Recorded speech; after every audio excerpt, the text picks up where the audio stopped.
नमस्कार, मैं अश्विन मिश्रा आपको आज एक ऐसे अदाकारा, एक ऐसी शख्सियत से मिलाने जाऊँगा जिनकी कहानी बहुत लंबी है और कहानी जानने से पहले कुछ बातें उनके बारे में जानना ज़रूरी है। कहते हैं ना कि सबकी लाइफ़ में एक टर्निंग पॉइंट होता है, भले वह देर से आए या अब आए। कुछ ऐसा ही हुआ बॉलीवुड की अभिनेत्री सुनीता जी के साथ। उन्हें लोगों ने भले अपने टीवी के, मोबाइल के स्क्रीन पे कई छोटे किरदारों में उन्होंने देखा होगा। लेकिन जो तहलका मैडम ने ओटीटी प्लेटफ़ॉर्म पर मचाया, उससे मानो सबके दिलों में उन्होंने क्रांतिकारी जिसे कहते हैं क्रांति ला दी। हैं, और बिट्टू की मम्मी के नाम से सबके ज़हन में एक अलग छाप बना के रखी है और आज उनके चाहने वाले करोड़ों में संख्या है। अब तो हर कोई उनको उनका जबरा फैन हो गया है। उनकी डायलॉग, उनके डिलीवरी के सोनी के में अभी गुल्लक आई है, उसके पहले पंचायत, प्राइम, हर जगह एक ही चर्चा है। और कहें ना क्योंकि उत्तर प्रदेश और उत्तराखंड की भाषा में कहें, उन्होंने बाल्टी भर के तारीफ़ें खूब अपने खेमे में बटोर दी हैं। मैम, आपको बहुत-बहुत स्वागत है। Thank you so much. और आपने इतना अच्छा मेरा इंट्रोडक्शन किया है। और ये आपने बिल्कुल सही बोला कि एक लंबे अरसे के बाद ये पहचान मिली मुझे। सीरियल्स में लोग जानते थे, पहचानते थे, पर लेकिन जो प्यार, जैसा आपने बोला, करोड़ों में, सच में जो प्यार मुझे हिंदुस्तान में और हिंदुस्तान के बाहर भी मिल रहा है, इन दो वेब सीरीज की वजह से, पंचायत और गुल्लक, वो उसके लिए मेरे पास शब्द नहीं है कि मैं कैसे अपनी ऑडियंस को, अपने चाहने वालों को शुक्रिया करूं। बस ग्रैटिट्यूड है यूनिवर्स का, ईश्वर का, मेरे चाहने वालों का, कि इतना अच्छा एक समय एक अदाकारा के जीवन में आता है। बिकॉज काम तो सब उतनी ही मेहनत से, शिद्दत से करते हैं, रिटर्न कुछ इने गिने लोगों को ही मिल पाता है। जी, बिल्कुल मैम। आपने रामायण में मंत्रा का काम किया, आपने हिटलर दीदी में काम किया, आपने संतोषी माँ में काम किया, आपने सबसे ज़्यादा जो सबसे फ़ेमस एक सीरियल है, ये रिश्ता क्या कहलाता ये रिश्ता क्या है, कहलाता है। मतलब जी जी जी। धनिया के रोल में। मैम, पहला सवाल यही है कि आपको पहले तो खूब सारी बधाई, लेकिन आप गुल्लक और पंचायत के अभिनय रहा आपके इस किरदार को, इसे आप किस तरीके से देख रहे हो? इसके लिए क्या खास तैयारियाँ आपने की थी? गुल्लक और पंचायत, एक्चुअली गुल्लक मुझे पहले मिला था। जी, जी। और ऑडिशन हुए थे, जैसा कि हर प्रोसेस में होता है, एक किसी भी सीरीज के लिए, मैं किसी भी एक्टर को कास्ट करने के लिए, तो उसी तरह से मेरे को भी ऑडिशन के लिए बुलाया गया और ऑडिशन लिया गया मेरा। और उन्होंने मुझे ऐसा कुछ नहीं बोला था जब कास्टिंग दिन ने ऑडिशन लिया था कि ये कॉमिक कैरेक्टर है या ऐसा कुछ। उन्होंने बेसिक एक उसका मुझे ब्रीफ किया था कैरेक्टर कि ऐसा ऐसा है। और मैंने ऐसे जितना समझा था उतना वो ऑडिशन में किया। तो जो हमारे फर्स्ट डायरेक्टर अमृत थे और निखिल जिन्होंने लिखा है, उनको ऐसा लगा कि हाँ, ये है हमारी बिट्टू की मम्मी। पर फिर भी यकीन करने के लिए, क्योंकि एज सच में बहुत बड़ा नाम उस समय तक नहीं थी। और ये तो मतलब एक रहा ही है कि हर कोई सिक्योर होना चाहता है कि जो हम ले रहे हैं एक्टर वो सही हो। तो उन्होंने मुझसे 2 बार ऑडिशन करवाया और मुझसे सारे के सारे सीन करवाए। मेरा हर सीजन में मोस्टली 4 या 5 सीन होते हैं, तो पहले वाले में भी 5 सीन थे, तो उन्होंने मेरे से सारे सीन करवाए। और जब उन दोनों को ये लगा हाँ, ये कर सकती हैं, या उनको कहीं बिट्टू की मम्मी दिखी मेरे व्यक्तित्व में, तो उन्होंने मुझे फिर फाइनल कास्ट किया था। और हम सेकंड सीजन कर रहे थे गुल्लक का, जब इन लोगों ने मुझे फिर अ, पंचायत के लिए ऑडिशन लिया था। लेकिन पहले मेरा ऑडिशन हुआ था मंजू देवी के कैरेक्टर के लिए। तो वाह! मैंने, हाँ, वो हुआ था और उसमें उन्होंने मुझे शॉर्टलिस्ट भी कर दिया था। लेकिन फिर यही होता है कि काम जो आपके नसीब में होगा आपको वही मिलेगा। और वो रोल नीना जी को मिला और वो बहुत बहुत खूबसूरती से उस कैरेक्टर को करती हैं। तो जब हम सेकंड सीजन कर रहे थे तो मुझको फिर ऐसे क्योंकि आप 2-3 सीरियल जब सीजन एक साथ करते हैं तो आपकी फिर एक अच्छी जान पहचान हो जाती है प्रोडक्शन हाउस में। तो बात बात हो रही थी तो उन्होंने बोला हम लोग सोच रहे हैं कुछ इस तरह का करने का, जिसमें आपको हम एक दूसरा रोल देंगे। तो मैं बेसब्री से इंतजार कर रही थी, और इनफैक्ट एक साल लग गया था। तो मैं उन लोगों से पूछती रहती थी क्या हुआ, क्या सोचा है आप लोगों ने, वो हो रहा है क्या। और उसमें फिर उन लोगों ने मेरा ऑडिशन नहीं लिया था। I thank them for trusting me, and then they called me for Kranti Devi. बिल्कुल। और बिल्कुल मैम, कहते हैं ना, लंबे वक्त से आपने जिस तरीके से एक 1:40 की लास्ट लोकल से जो सफर शुरू हुआ था, जी कितना कमाल की जर्नी रही। मैं यही जानना चाहूंगा, जैसे आपने कहा ये आंवले का मुरब्बा है, आते समय मुझे घिरा मिला, धुल के बना दिया, शुक्ला जी को तो मैंने 500 में दिया, आपको 300 में दे देंगे। आपको तीन इस सौ में तरीके दे देंगे। इस तरीके के जो रोल आप, मतलब करेक्टर के सोल में आप घुस जाती हैं, और बिल्कुल कोई नहीं कह सकता कि आप हल्द्वानी से हैं, जिस तरीके से करेक्टर में आपने घुस गई। तो जी यही जी मैं जानना चाहूंगा, आपकी एनएसडी के में से आपने पढ़ाई की, वहां जी। का अनुभव कैसे रहा, कितना वो प्रभाव डालता है बतौर एक्टर आपकी लाइफ में, एनएसडी?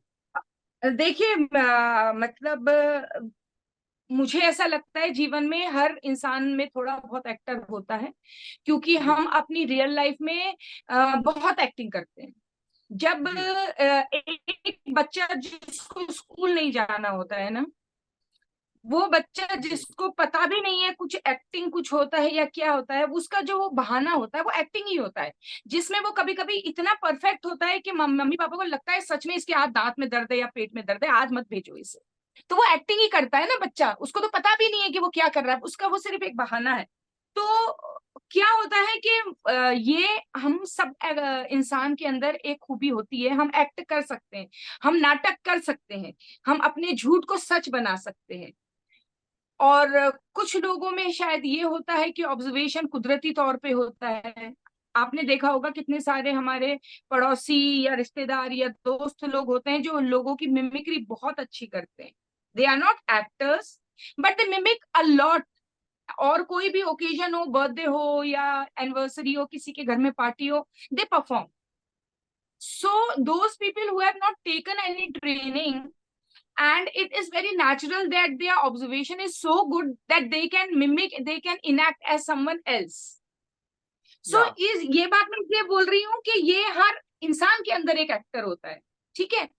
अब रही इस बात ट्रेनिंग की, तो जिस तरह से हीरा होता है, हीरा तो हीरा ही रहेगा, चाहे वो ताजा ताजा आपने पत्थरों की खान से निकाला हो। जो टेक्निकली उसको तराशा जाता है, जी जो उसको एक रूप दिया जाता है, जो उसको अमूल्य बना देता है, वो होता है उसका वो कटान और जौहरी के दुकान में उसका आना। तो ट्रेनिंग उस तरह की एक चीज है। हम सबके अंदर कहीं ना कहीं कुछ एक्टर होता है। कोई लोग होते हैं जो हिचकिचाते हैं, शायद वो नहीं कर पाए, पर बेबाक होते हैं थोड़े एक्टर लोग, ऑब्जर्वेशन अच्छा होता है, लेकिन आपको ये पता नहीं होता है, आप दिशाहीन इस चीज को अनजाने में कर देते हैं जिनको शौक होता है। तो ट्रेनिंग से क्या होता है कि हमें एक दिशा मिलती है और हम रिफाइन हो जाते हैं। हमारे लिए इजी होता है कि 10 कैरेक्टर्स को समझना, उनकी सिचुएशन को समझना और अपना कुछ एक्स्ट्रा इनपुट देना है, उसे और खूबसूरत बनाना है, वो सारी चीज। तो एनएसडी जो ट्रेनिंग है थिएटर की, हालांकि एनएसडी पिक्चर की ट्रेनिंग नहीं है, NSD is about theatre, it's national School of drama, drama की ट्रेनिंग है। पर हाँ क्या है कि बेसिक जो स्थायी भाव है एक्टिंग का, वो फिर चाहे कहीं हो, क्योंकि अगर मैं स्टेज पे एक्टिंग करूं या मैं सीरियल में करूं या वेब सीरीज में या फिल्म में करूं, तो बेसिक प्रोसेस तो एक एक्टर का सेम ही रहता है। एक जो उसकी उसका प्रोसेस रहेगा, उसकी जो जर्नी रहेगी वो एक ही रहेगी। लेकिन ये है कि हाँ टेक्निकली वो ऊपर नीचे होता है। थिएटर थोड़ा लाउड होता है क्योंकि आपको लास्ट जो सीट पे बैठा है उस तक भी अपनी आवाज पहुंचानी है, अपना इमोशन पहुंचाना है। आपको जेस्चर बड़े करने पड़ते हैं जिससे कि लास्ट सीट में जो बैठा ऑडियंस है उसको भी आपका वो जेस्चर एक दिख जाए। मीडिया में क्या होता है, camera is so close to you कि अगर आपने अपने नाखून भी ऐसे किए तो वो पकड़ लेगा, उसके लिए आपको लाउड होने की जरूरत नहीं। तो ये वजह है कि जो ट्रेनिंग स्कूल है एनएसडी, इसने बहुत कुछ सिखाया है। बहुत सारी किताबें पढ़ी, बहुत सारे प्ले राइट्स के बारे में जाना, बहुत सारे प्रोसेस के बारे में जाना जो पहले नहीं पता था। तो मैं यही कहूंगी कि रिफाइंड होते हैं एक्टर्स जो हैं, they get a chance to get refined in their art और इन एनएसडी और इन एनी ट्रेनिंग ये स्कूल। 27 वर्ष पहले की बात है, 97 की बात है हाँ जब जी, आप हाँ एडमिट। जी जी जी। और फिर आगे तो चल के क्या होता है, जब आप एक ही फील्ड में काम करते हैं, आप अपने आप बहुत सारी चीजें सीख जाते हैं। आपका एक अपना प्रोसेस हो जाता है। ऐसा जरूरी नहीं है कि अगर किताब में लिखा है कि अगर कोई कैरेक्टर्स करते समय आप इस तरीके से अपना कैरेक्टर तैयार करें, ये जरूरी नहीं है कि आप किसी दूसरे के हिसाब से अपना कैरेक्टर तैयार करें। आप अपना एक अपना इजी प्रोसेस, अपना नेचुरल प्रोसेस आप बनाते हैं, और आप जिंदगी के अनुभव से बहुत सारी चीजें सीखते हैं। तो और देखिए, भाव का तो क्या है कि हर कोई हर सिचुएशन में अलग तरीके से ही रिएक्ट करता है। कोई लाउड होता है, कोई बहुत सटल होता है, कोई मन के अंदर बातें रखता है, कोई सारी चीजें बोल देता है। तो ये सब तो फिर डिपेंड, तो हमको कह दो सकते हैं ट्रेनिंग। कि जी जी, कह सकते हैं अभिनय कि अगर सपनों को उड़ान भरनी है तो एनएसडी उसमें एक पंख लगाने का एक बढ़िया मंच है जो आपको तराशता है। इसी पे एक सवाल है मैम आपसे कि जी एक 40 की लास्ट लोकल में आप चलकी बनी थी, उसके जी किरदार के एक्सपीरियंस के बारे में बताएं। वो जानना बहुत जरूरी है, लोगों को जानना चाहिए कि वो कैसा समय था। आज तो हर कोई ओटीटी पे आपको सराह रहा है, लेकिन वो जी पहली जी आपकी मूवी थी। जी। मैं यही सोचती हूँ कि अब वो फिल्म खूब आनी चाहिए, बिकॉज वो एक अलग ही कल्ट फिल्म थी, और उस समय भी वो काफी क्रिटिक्स ने उसको सराहा था। और मेरा रोल बहुत इंटरेस्टिंग था, बहुत अच्छा था, मुझे बहुत मजा आया। It's one of my favourite character. Chakli बहुत बेबाक थी। उसको सड़क से कहीं वो जो गून था उसने पाला था, तो उसको कोई लिहाज नहीं था किसी चीज का, और बिल्कुल बेखौफ थी, जो मतलब कुछ भी बोल देती है, उसको दूसरों का भी लिहाज नहीं है, क्योंकि उसको बॉस ने पाला है तो वो अपने आप को बॉस ही समझती है। आग सकती है, उसको ऐसा नहीं है कि वो लड़की है, औरत है, तो अरे इसको मारूं क्या करूं। वो मतलब जैसे आदमी खेलते हैं वैसी गोलियों में खेलती है। तो और थोड़ा सा जो है छिछोरी टाइप की भी थी वो। मतलब वो ऐसा संजीदा कैरेक्टर नहीं थी, वो वैकी था, बहुत वैकी कैरेक्टर था। कि वो वीरेंद्र सक्सेना जी जो इतने सीनियर एज में और मतलब एक्सपीरियंस में था, ऑफ स्क्रीन तो वो सीनियर थे ही मेरे, but on screen also he was very senior. मेरा और उनका बहुत एज डिफरेंस है। लेकिन जो मेरे डायलॉग्स थे, और तुम्हारी किताब खुली या नहीं खुली, दांत में दर्द था तो आज तो ये होगा वो होगा, तो वो कुछ भी जो उनसे बोल रही है, तो she was not a chakli was not a normal character, very वैकी character, very mad, एकदम खिसकी हुई जो है ना, उस वैसा वाला कैरेक्टर था। और इस तरह के कैरेक्टर करने में बहुत मजा आता है, जहां कुछ भी बोलना है, कुछ भी करना है, सब सही होगा types. And I love that character still, and I wish वो फिल्म फिर से आने लगे, तो जिन लोगों ने मुझे उसमें नहीं देखा है वो देख सके, और लोग ये समझ सके कि मैं मतलब I am not limited to only a few particular group characters. या हाँ, पर्टिकुलर नॉट कैरेक्टर एनी में नहीं है। Particular character. जी। आई जैसे आई कैन डू पंचायत गुल्लक में आप दोनों डिफरेंट रोल में मैम, आपने वहाँ किस तरीके से आप डिफरेंट है। संजीदगी के साथ रही यहाँ। जी बिट्टू जी। वो की मम्मी के रूप में आपकी पहचान कैसी रही। रोबो, ओके मैम, कोई नहीं। आई एम वेरी सॉरी ये ना, विलियम, हाँ सॉरी। तो आप क्या बोल रहे थे कि बिट्टू की मम्मी के रूप बिट्टू की मम्मी के रूप में आपकी पहचान कैसी रही, और इसके लिए कुछ खास तैयारी आप सेट पे करती थी कि जैसे आप बाकी प्रोसेस करती थी वैसे ही ये निभाया था। नहीं देखिए, बिट्टू की मम्मी मेरी जिंदगी में बड़ी लेट आया है। लेट से मेरा मतलब है कि तब तक मैंने जीवन में बहुत from national School of drama, मुझे जिंदगी जी ने भी जी। बहुत कुछ सिखा दिया था। और क्या होता है, आप जी जैसे जैसे जिंदगी जीते जाते हैं, आप बहुत सारे अलग अलग तरह के किरदारों से लाइफ में मिलते रहते हैं। तो बिट्टू की मम्मी की तरह के जी। मैंने लाइफ में बहुत कैरेक्टर्स देखे हैं। बचपन में हमारे यहाँ एक अंकल थे और एक हमारी आंटी थी।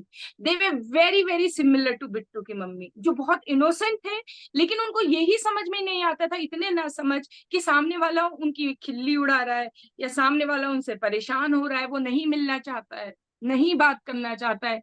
उनका कोई वक्त नहीं होता था, वो दोपहर में भी आ जाएंगी, वो सुबह सुबह आ जाएंगे, या शाम को खाना बनाने का टाइम है, वो बैठे हैं घर में, तो कैसे मम्मी बोलती थी अब यहीं लिया, सब्जी यहीं काट देते हैं, वो तो जाएगी नहीं।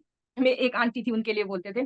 तो ये चीज मैंने उनसे ली है अपने गुल्लक के कैरेक्टर के लिए। हालांकि देखिए, हमारे जो राइटर्स रहे हैं, चाहे वो निखिल हो, दुर्गेश हो, या अभी विद्युत है, तो इन लोगों ने बड़ी खूबसूरती से वो कैरेक्टर रचा है ऑलरेडी।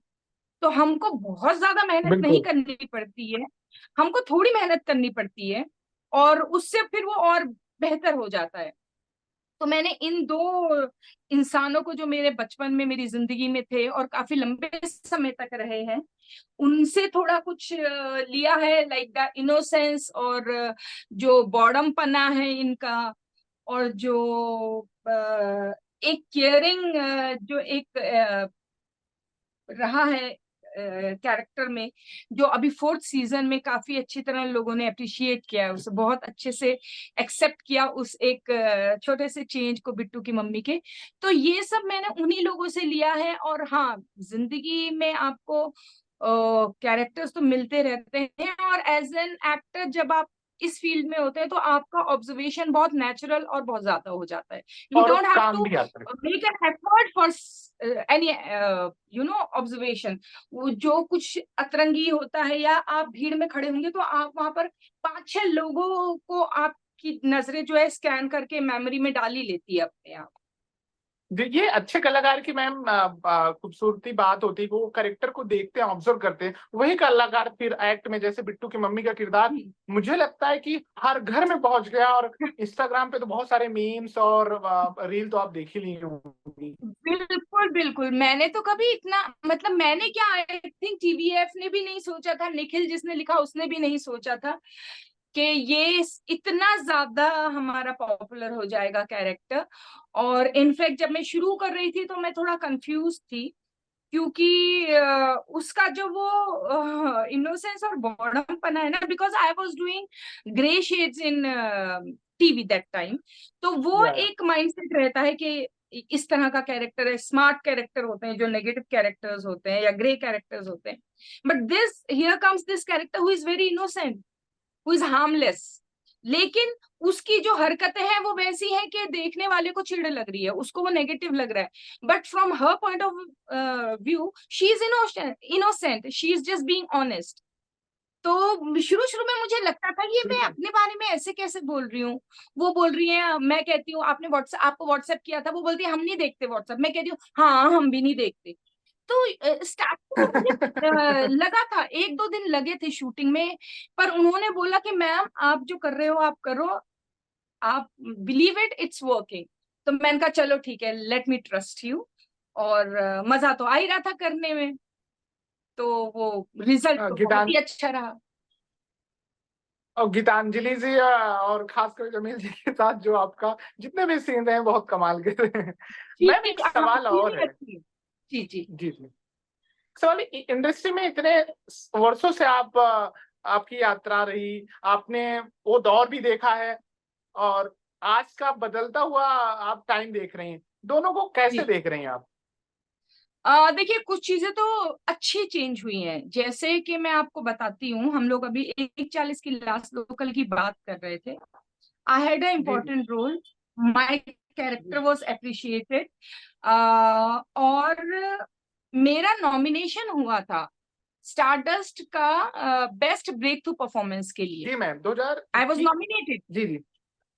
लेकिन मजेदार बात ये थी कि मुझे स्क्रीनिंग में नहीं बुलाया गया था। दैट वाज दैट टाइम जब इस तरीके से आप मतलब सोचिए कैसी अजीब सी बात है कि मुझे स्क्रीनिंग में ही नहीं बुलाया और मेरा नॉमिनेशन हुआ है for the best breakthrough performance of the year के लिए।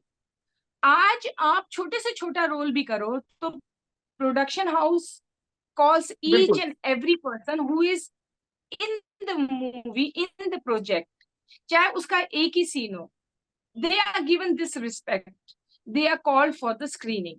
तो वो बहुत अच्छा लगता है मुझे। जब पहली बार स्त्री में स्क्रीनिंग के लिए बुलाया गया था तो आई वॉज शॉक्ड। मैंने कहा अरे मेरा तो बड़ा छोटा सा रोल है, इन लोगों ने मुझे स्क्रीनिंग पे भी बुलाया। पार्टी होती है, सक्सेस पार्टी होती है या कोई भी पार्टी होती है, they call you, they invite you. तो थोड़ा सा कहीं मुझे लगता है अभी जो यंग जनरेशन है इंडस्ट्री में, दे आर चेंजिंग इट। वो एक सिनेरियो थोड़ा तो चेंज हो रहा है।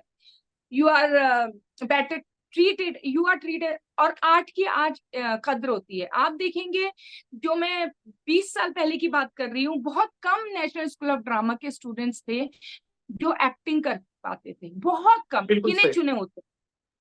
आज आप देखो तो हर बड़ा प्रोजेक्ट, बहुत बड़े बड़े कैरेक्टर्स, प्रोमिनेंट कैरेक्टर्स, और जो लोगों को पसंद है वैसे कैरेक्टर्स कौन कर रहा है? Mostly from national School of drama. बिल्कुल मैम। आज थिएटर आपने की बहुत बिल्कुल रिस्पेक्ट है, एक्टिंग की रिस्पेक्ट है, आर्ट की रिस्पेक्ट है, आर्टिस्ट की रिस्पेक्ट है।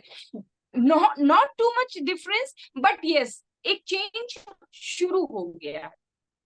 बिल्कुल। और दूसरी बात मैम, जैसे आपने बाला में काम किया, शुभ मंगलम सावधान में काम किया, केदारनाथ में किया, बेशक आपको स्त्री में या स्क्रीनिंग में नहीं बुलाया, तभी तो मैम फिल्म फेयर ओटीटी का आपने अवार्ड भी जीता है। तो भगवान सब राइट, कुछ देता है, भगवान नजरअंदाज अपने बच्चों का कभी नहीं करता। I know. लेकिन आपको मैं बताऊं, I still think I am very blessed. और इसीलिए मैं हर इंटरव्यू में बोलती हूँ कि I am full of gratitude, भगवान का भी और मेरे दोस्तों का भी जिन्होंने कठिन समय में मेरा साथ दिया। और मेरी आर्टिस्ट हैं जो शायद मेरे से भी बहुत अच्छे होंगे, लेकिन और वो शायद मेरे से पहले से भी काम कर रहे हैं। हर किसी को नहीं मिल पाता है, दिस इज नहीं मिल पाता है। I am very very lucky, लेकिन आई एम वेरी टीवीएफ ने वेरी कहीं। लकी कि मुझे देर से ही सही, देर से ही दुरुस्त सही बोलते हैं ना, जी। तो कि मुझे मिला है। मैंने लेकिन मैंने इन जी जी, मैंने इंट्रो में यही बोला था। हाँ, तो मैंने, जी जी। जी, आपने बोला था यही। तो 24 साल हो गए मुझे बॉम्बे में, और मैंने कास्टिंग भी करी, मैंने चंदन अरोरा को असिस्ट भी किया है 4-5 साल। और मैंने नीना गुप्ता की बेटी मसाबा ब्रांड को भी 1.5 साल एज अ मैनेजर काम किया वहां पर। मतलब मैंने क्या नहीं किया। रमेश देव प्रोडक्शन में मैंने ऑडिशंस लिए हैं, कास्टिंग करी है। और टॉरस, जो नीना गुप्ता जी का ही, अनुपम कालीधर और नीना जी का जॉइंट एक प्रोडक्शन हाउस था, सोनपरी वगैरह, जहाँ सीरियल आता था, मैंने वहाँ क्रिएटिव को असिस्ट किया है। तो I have done all those things, but still I have been working in the same field, because National School of Drama में हमें बहुत कुछ सिखाया जाता है। लाइक एक्टिंग के अलावा हमको प्रोडक्शन सिखाया जाता है, हमको कॉस्ट्यूम, मेकअप, हेयर सब सिखाया जाता है, सेट सब सिखाया जाता है। तो कहीं वो चीजें काम आई, एक वो उन चीजों का कॉन्फिडेंस था। मेरे दोस्त जिन लोगों ने मुझे फाइनेंशियली, मॉरली बहुत सपोर्ट किया है, स्वानंद है, राजपाल यादव है, अचिंत कौर है, जिसके संग 4 से 5 साल में एक फैमिली मेंबर की तरह रही हूँ। तो मैं सच में बहुत लकी रही हूँ, ब्लेस्ड हूँ मैं, कि मुझे एटलीस्ट ये सब करने के बाद, इतना आगे आने के बाद कुछ मिला। But there are so many more actor बिल्कुल। एंड एक्ट्रेसेस जिनको शायद मिलना चाहिए और नहीं मिलता है। तो बहुत सारे लोग। लेकिन टीवीएफ ने पर पार्टी मैम बिल्कुल उलट दी। टीवीएफ जो लिखता है उसे अकॉर्डिंग करेक्टर, वो कभी नहीं देखता है कि आप स्टार के बेटे हो या बिल्कुल बिल्कुल बड़े बिल्कुल डायरेक्टर के। उसने बदल बिल्कुल। दिया, बहुत कमाल चीज। मैं तो आप की बहुत रहूंगी, क्योंकि ये बात सही है कि मैंने जो अपना टीवी इंडस्ट्री है उससे ही मैंने अपना बहुत सालों तक घर चलाया है, और मैंने ठीक ठाक जीवन जिया है। और शायद जो मुझे टीवीएफ ही कुछ काम देखा था, शायद मैं उससे पहले जी केदार वो कर चुकी थी, स्त्री कर चुकी थी, 1:40 की लास्ट लोकल कर चुकी थी, मैं माधुरी दीक्षित बनना चाहती हूँ कर चुकी थी, संकट सिटी कर चुकी थी, ऐसे मैं कुछ फिल्में कर चुकी थी। But basically I was a TV artist. लेकिन फिर भी अगर मुझे इन्होंने ऑडिशन के लिए बुलाया तो ये बात इस चीज का सबूत है कि they respect art and artist. बहुत सारे लोगों को बिल्कुल मैम। मैंने आजकल आपके देखा है, वो सॉरी मैं आपको काट रही हूँ, ये बोलना नहीं बहुत नहीं नहीं, जरूरी है। बिल्कुल बहुत बिल्कुल मैम। सारे लोग आजकल बोलते हैं अरे ये तो टीवी के आर्टिस्ट है। तो मुझे समझ में बिल्कुल नहीं मैम होता आता है। है कि ये बहुत गलत है। आर्टिस्ट आर्टिस्ट होता है, टीवी का आर्टिस्ट हो, थिएटर का आर्टिस्ट हो, फिल्म का आर्टिस्ट हो, बेसिक तो आपको इमोट ही करना है ना। आपने जो बोला है उसको ऑडियंस तक पहुंचाना है। और टीवी के आर्टिस्ट बहुत कमाल होते हैं, आपको मालूम है 3-3 पेज के सीन सुबह आते हैं जब आपका मेकअप हो रहा होता है, वो उस समय उसको याद करना और परफॉर्म कर देना, it is not easy. TV के जो असिस्टेंट्स हैं, जो डायरेक्टर्स हैं, प्रोडक्शन वाले हैं, वो एच पे काम करते हैं। 5 सीन एक दिन में करना है, कल का टेलीकास्ट निकालना है, स्क्रिप्ट नहीं आई है, अचानक से आई है, क्या प्रॉपर्टीज चाहिए, एवरीबडी इज ऑन एज, सब कर लेते हैं वो। तो ये मुझे बहुत अफसोस होता है जब लोग इस तरह से डिस्क्रिमिनेट करते हैं कि ये टीवी के आर्टिस्ट है। TV artist are very good. बिल्कुल मैम, लोग ना फॉलोवर के अकॉर्डिंग देखने लगे कि आपके इंस्टा पे कितने फॉलोवर हैं, बस प्रोडक्शन हाउस, ये गलत है बिल्कुल। एक्टर को उनके अभिनय से मापना एक चाहिए और कला से किस तरीके देखो से ना। क्राफ्ट पे काम कर सकते राइट, हैं। बिल्कुल बिल्कुल बिल्कुल, यही होना चाहिए। क्योंकि अ, देखिए फॉलोअर्स तो मैं, I am not against any influencer और something, that is also a very incredible job that they are doing, और बहुत सही है। बट आर्ट इज डिफरेंट, जी एक्टिंग इज डिफरेंट, बिल्कुल ma'am. Making a few seconds reel is a different thing, और performing on stage or performing in front of the camera is something different। और वो बिल्कुल रिस्पेक्ट मैम। बनता है, हर artist का हक है उसको वो रिस्पेक्ट देना। और मैं तो बिल्कुल मैम। रिक्वेस्ट करूंगी सारे लोगों से कि प्लीज कोई डिस्क्रिमिनेट मत कीजिए। मैं भी टीवी की ही एक्ट्रेस हूँ, मैंने भी टीवी में काम किया है, और अभी भी मिलेगा तो मेरे पास टाइम होगा तो मैं करूंगी। I have full respect for बिल्कुल। टीवी। नेक्स्ट सवाल ये मेरा है कि आपके शुरुआत स्टार्टिंग जो लाइफ थी, यूपी के बरेली में बीता, उसके बाद हल्द्वानी में बीता, इन जगहों के बारे में बताइए, आपकी कैसा यहाँ का एक्सपीरियंस रहा, कैसे लोग थे, कैसा बचपन बीता, इसके बारे में बताएं। देखिए मैं तो मतलब अर्ली 70 की मेरी पैदाइश है, 70 की। जी मैम। तो मतलब 70s वाली हूँ मैं, तो उस समय तो पूरी दुनिया ही बहुत डिफरेंट थी। बरेली का मुझे बहुत ज्यादा याद नहीं है क्योंकि मेरी पैदाइश वहां हुई थी, और शायद मैं 2-3 साल की ही थी जब तक हम लोग बरेली में रहे। वहां का बहुत ऐसे वेग सा जो है, उस जहां हम कॉलोनी में रहते थे, हाईटेक कॉलोनी में, उसकी मुझे याद है। लेकिन हाँ, जब हम लोग हल्द्वानी आ गए थे, हमारा जो घर, मेरे पापा थी, और अब तो वो बहुत मतलब पॉपुलेशन है वहां पर उस समय कुछ भी नहीं था, 2-4 झोपड़ियां थी बस।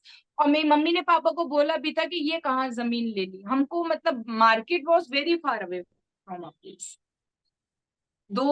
शायद 2 किलोमीटर तो हमारे घर से जो मेन रोड है वहां पर आते हैं, और वहां से और 2-3-4 किलोमीटर आगे जो मार्केट है, और मार्केट भी मतलब जो मेन मार्केट है। अभी तो हमारा जो मेन रोड वहीं पर मॉल वॉल खुल गए और बहुत हाई फाई हो गया हमारा शहर। उस समय एकदम हमारा जंगल के पास घर था, हमारे घर के पीछे एक मकान था पक्का जो एक आरटीओ ऑफिसर का था, उसके अलावा चारों तरफ सिर्फ झोपड़ियां थी, वो जो गोबर और पत्थर से लीपी जाती है, जिनकी दीवारें और छतें घास फूस की होती है। हर घर के, हर झोपड़ी के आगे 1 या 2 या 4-5 भैंसे बकरियां बंधी रहती थी। वहां पे जितने भी लोग थे उन वो खेती करते थे, हमारे घर के चारों तरफ सिर्फ खेत थे। और इतना जंगल जंगल वाला रास्ता होता था कि हमको जो है ऐसे झाड़ियां हटा हटा के हम लोग स्कूल जाते थे। We use to go to the convent school, और वॉकिंग जाते थे हम लोग, क्योंकि जितनी देर में हम मेन रोड में बस पकड़ने के लिए पहुंचे उतनी ही देर में हम पैदल स्कूल पहुंच जाते थे। उसके बाद गधेरा बोलते हैं, बड़े बड़े नाले होते हैं पहाड़ों में, कट के खुद बन जाते हैं, तो वो गर्मियों में तो ठीक होता था, कम पानी होता था। बरसात के दिनों में जो है वो बड़े वाले नाले में तो पत्थर बह के आ जाते थे, और उसके बाद वहां पर आप क्रॉस ही नहीं कर सकते हो। तो बरसातों में हमारी स्कूल की अटेंडेंस जो है वो बहुत ही कम हो जाती थी, बहुत कम हमारी अटेंडेंस हो जाती थी। लेकिन अच्छा था, हम लोग पैदल पैदल स्कूल जाते थे और रामलीला देखने जाते थे। उसके अलावा अपार्ट फिल्म्स, रामलीला के अलावा और कोई एंटरटेनमेंट वहां होता नहीं था। लोग बहुत सीधे साधे होते थे। जो पड़ोस की औरतें वो सब जंगल में जाती थी, लकड़ियां काट के आती थी। वो बच्चे हमारे दोस्त थे, और जो हमको स्कूल में डॉग बॉल या जिम्नास्टिक कुछ भी, तो it was a very simple and very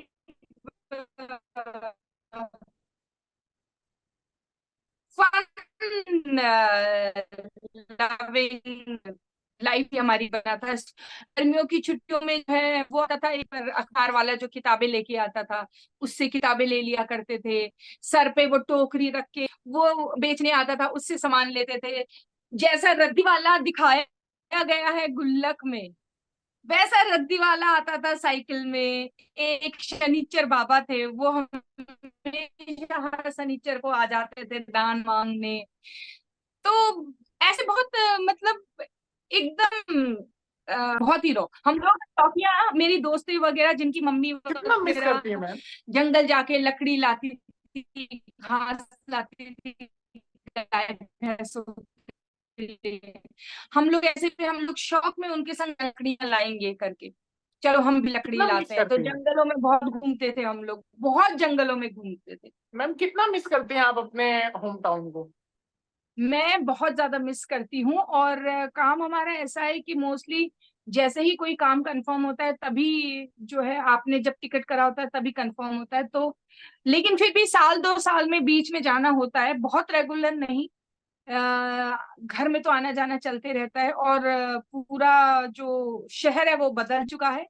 जब हमने घर लिया था चारों तरफ जंगल थे, खेत थे, और गिनती के 2-4 घर थे, बाकी सब झोपड़ियां थी। आज वहां छत से छत मिल रही है, और दुमंजले घर हैं, बहुत ही मतलब हाईफाई घर हैं, बंगलो बन गए हैं। जमीन नहीं है, खेत नहीं बचे हैं बिल्कुल भी।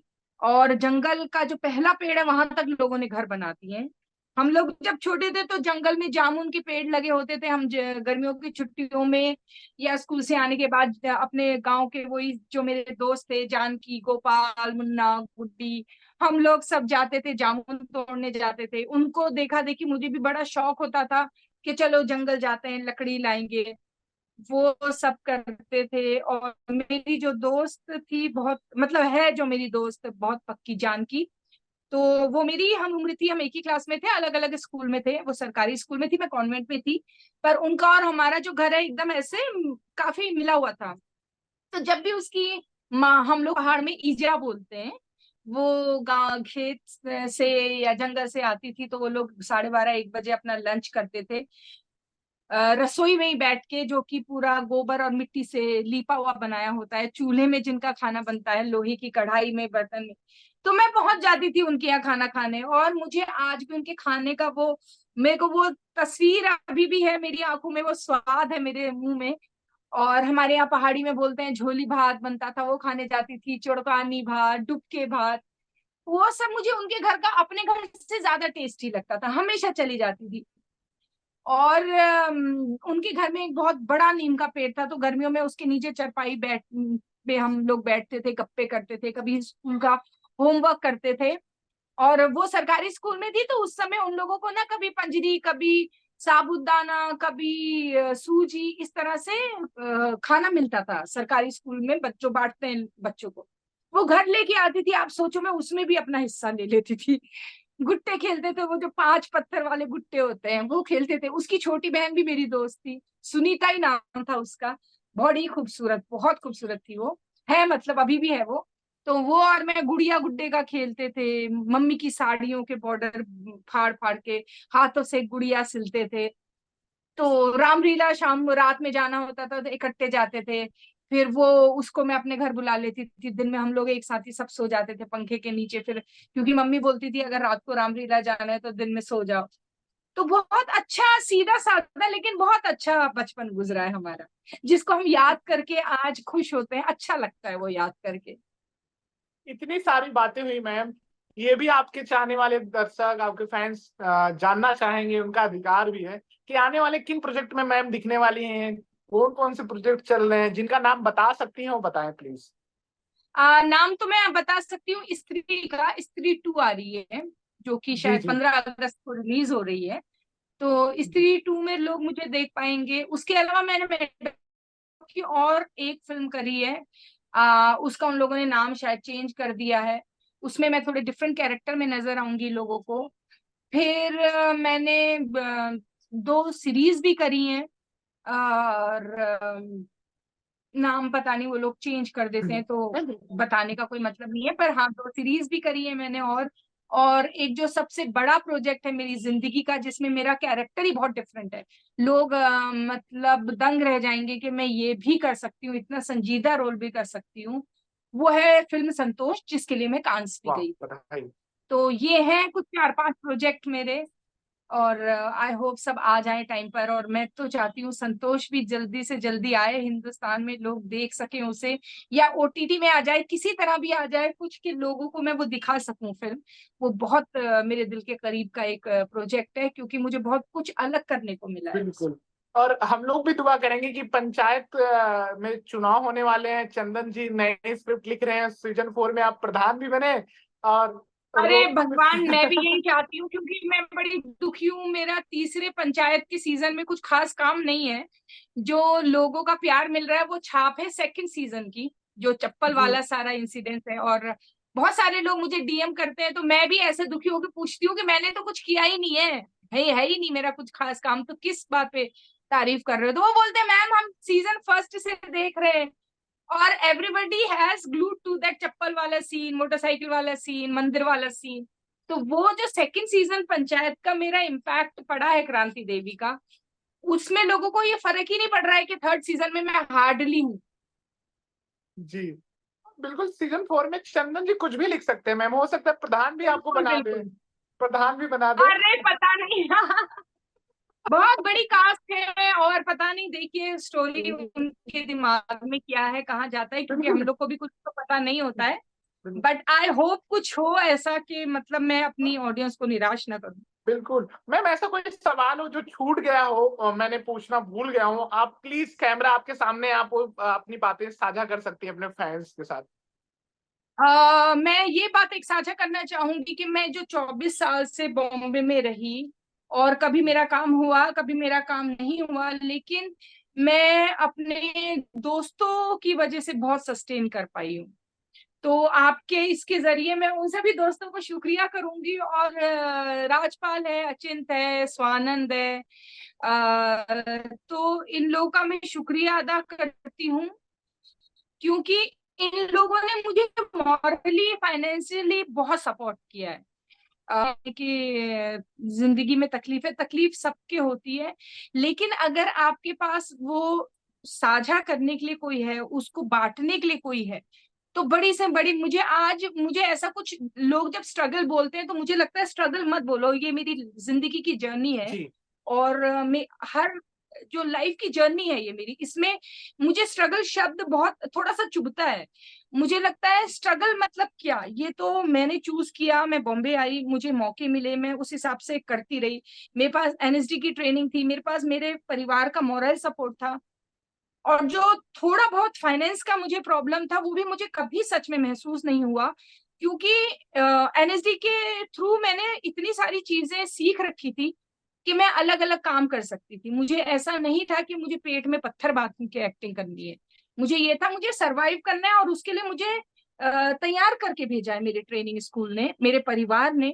और यहाँ मेरे इतने अच्छे दोस्त, जिन्होंने मुझे अपना घर दे दिया, जिन्होंने मुझे जब किराए के लिए पैसे नहीं थे तो पैसे भी दिए, जिनको मैंने बोल रखा था कि मुझे नहीं मालूम है मैं आपका पैसा कब लौटा पाऊंगी, मैं लौटाऊंगी, ये मैं पक्का वादा करती हूँ। और सच में किसी किसी को मैंने 7 साल बाद, किसी को 6 साल बाद, किसी को 5 साल बाद ऐसे पैसे लौटाए। तो दोस्ती की अहमियत समझनी चाहिए, रिश्तों की अहमियत समझनी चाहिए।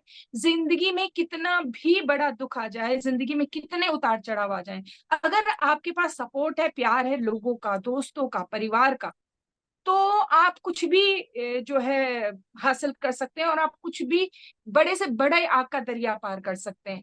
लोग बहुत सारे बोलते हैं कि मुझे एक्टिंग का बहुत शौक है, और अपने घर वालों को नाराज करके आते हैं, अपनी जिम्मेदारियां छोड़ के आते हैं। तो वो नहीं करना चाहिए, क्योंकि अपने लिए तो सब जीते हैं। परिवार जो आपके लिए बहुत कुछ त्याग करता है, जो आप जब खुद पेरेंट बनते हैं आपको तभी समझ में आता है। तो परिवार को कभी भी मत छोड़ो, दोस्तों को कभी मत छोड़ो। कभी किसी दोस्त से मनमुटाव हो जाए कि कुछ हो जाए तो बात क्लियर करके रखो, क्योंकि दोस्तों से बढ़कर कुछ नहीं है जिंदगी में। मैं यही कहना इतनी चाहूंगी। खूबसूरत बात आपने मैम बोली। आई होप ये इंटरव्यू देखने के बाद लाखों लोग उन बदलाव आएगा, सीखेंगे। और ये आपके अनुभव से हर कोई प्रेरित होता है, चाहे आपके कैरेक्टर से हो, चाहे आपके थैंक यू। व्यक्तिगत जीवन से हो। जी। थैंक यू सो मच जी। मैम, आपने टाइम दिया, हमसे इतनी अच्छी थैंक यू सो बातचीत मच। की।